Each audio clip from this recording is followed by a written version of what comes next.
सज्जनों मां सीता को लेकर के लंका में चले गए। इधर राम जी जब वापस लौट करके आए तो राम जी ने सुनी कुटिया पाई, लताओं पताओं से पूछा, हे खकुल हे मधुकर श्रेणी कहूँ देखी सीता मृग नयनी। और सज्जनों आगे चल करके सभी से पूछते हुए गिद्धराज के पास में गए।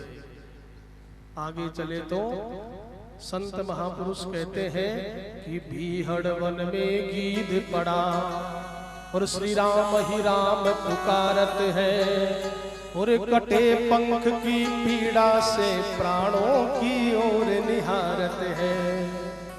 बीहड़ वन में गिद्धराज अचेत अवस्था में है, प्राण विशेष है। बीहड़ वन में गीध पड़ा श्री राम ही राम पुकारत है, कटे पंख की पीड़ा से प्राणों की ओर निहारत है। राम जी ने आवाज लगाई, ए गिद्धराज। तो गिद्धराज कहते हैं तुम जो भी हो दूर हटो। क्यों? माँ सीता ने मुझे राम नाम का मंत्र दिया है, उसका जप करने दो। पहुंची जब प्रेम भरी वाणी मरने वाले के कानों में। राम जी कहते हैं, अरे गिद्धराज आंखें खोलो तो सही, जिस सीता ने तुम्हें राम नाम का मंत्र दिया है वो ही हूं मैं राम। गद गद हो कहने लगे, वो ही हूं मैं राम। उठो जटायु देख लो, ये करता है राम प्रणाम। गदगद हो कहने लगे, वो ही हूं मैं राम। कौन से राम है? सुनना जरा। वो ही संतों की हर एक पदावली में बड़ा रहस्य छिपा है। जब राजा दशरथ राजकुमार ही थे, राजा नहीं बने, उस समय एक बार पुरोहित जी से पूछ लिया। राज पुरोहित से पूछा, गुरुजी दशाबाड़ी कैसी है? क्या राजकुमार सब कुछ अच्छा है, थोड़ी शनि की दृष्टि वक्र है। अच्छा, शनि की ये मजाल कि अयोध्या के राजकुमार पर अपनी दृष्टि को वक्र कर दे। सेना साथ में लेकर के शनि लोक पर चढ़ाई कर दी। यौवना अवस्था है, जवानी का जोश है, तो सेना तो शनि लोक में पहले पहुंचने से पहले ही सारी जल करके भस्म हो गई। लेकिन दशरथ तो प्रतापी थे, शनि लोक में पहुंच गए। जब शनि लोक में जाकर के खड़े हो गए तो शनि ने अपनी दृष्टि नीची कर ली। शनि ने विचार किया, इसी वंश में इन्हीं के यहाँ राम जी का अवतार होगा, यदि ये नहीं रहे तो लीला में विघ्न हो जाएगा, इसलिए दृष्टि नीची कर ली। लेकिन राजकुमार मदांध है, उन्होंने कई अपशब्द जो हैं शनि से कहे, तेरी ये मजाल कि अयोध्या के राजकुमार पर दृष्टि को वक्र कर दे। सज्जनों, संत महापुरुष कहते हैं कि हल्की सी दृष्टि उठी शनि की, चमत्कार शनि में नहीं, शनि की दृष्टि में होता है। हल्की सी दृष्टि पड़ी दशरथ पर, और उस दृष्टि से जलते हुए शनि लोक से दशरथ नीचे आ रहे हैं।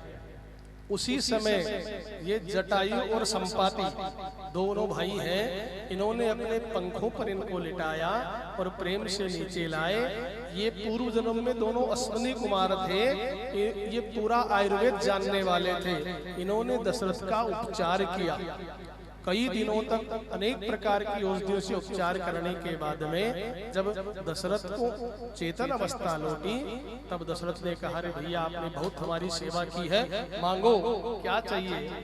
जटायु संपाति कहते हैं, हम तो पक्षी हैं, हमें क्या चाहिए, क्या वरदान की आवश्यकता है। कहा नहीं, हम रघुवंशी हैं, मांगो कुछ ना कुछ। कहा देना चाहते हो? कहा। तो जटायु कहते हैं, राजकुमार आपके बहुत से विवाह होंगे और बहुत से पुत्र होंगे, उनमें सबसे बड़े वाला पुत्र मुझे चाहिए। और कब चाहिए? जब मेरा अंतिम समय आए, उस समय चाहिए। अब सज्जनों, वो बहुत वर्षों की बातें हो गई थी। जब राम जी का जन्म हुआ तब भी जटायु आए थे बधाई देने, और जटायु का नाम सुनते ही दशरथ जी आसन से नीचे खिसक लिए कि ये तो राम को लेने आ गया। तब जाकर के द्वारपाल ने कहा कि आपके नाम में बड़ा चमत्कार है, नाम सुनते ही राजा को धक्का सा लगा है। बोला कह दो राजा दशरथ से अभी नहीं चाहिए राम मुझे, जब मेरा अंतिम समय आए तब राम मुझे चाहिए। तो आज मिलाइए प्रसंग को, गद गद हो कहने लगे वो ही हूँ मैं राम। कौन सा राम? जो मेरे पिता ने वचन दिया था कि मरते समय में आपके पास में आऊंगा। उठो जटायु देख लो ये करता है राम प्रणाम। कि राम आपको प्रणाम करता है, और बोलो आपकी क्या इच्छा है? अभी जीवन जीना चाहते हो या परम धाम जाना चाहते हो?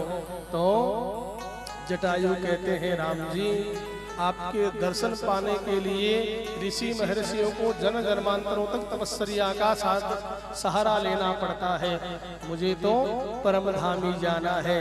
तब राम जी कहते हैं आवो आवो हे गिद्धराज मेरी गोदी में आओ तुम, और जाओ जाओ हे गिद्धराज उस परम धाम को जाओ तुम। और जिस जगह अपने पिता राजा दशरथ को पहुंचाना था उस जगह पर राम जी ने गिद्धराज को पहुंचाया, और गिद्धराज के पूरे संस्कार, मरणोपरांत के संस्कार स्वयं राम जी ने अपने हाथों से पूरे किए। अपने पिता के तो नहीं कर पाए, लेकिन मानो ये धर्म के पिता मान करके गिद्धराज के सारे संस्कार स्वयं राम जी ने संपादित किए। बोले भक्तवत्सल भगवान की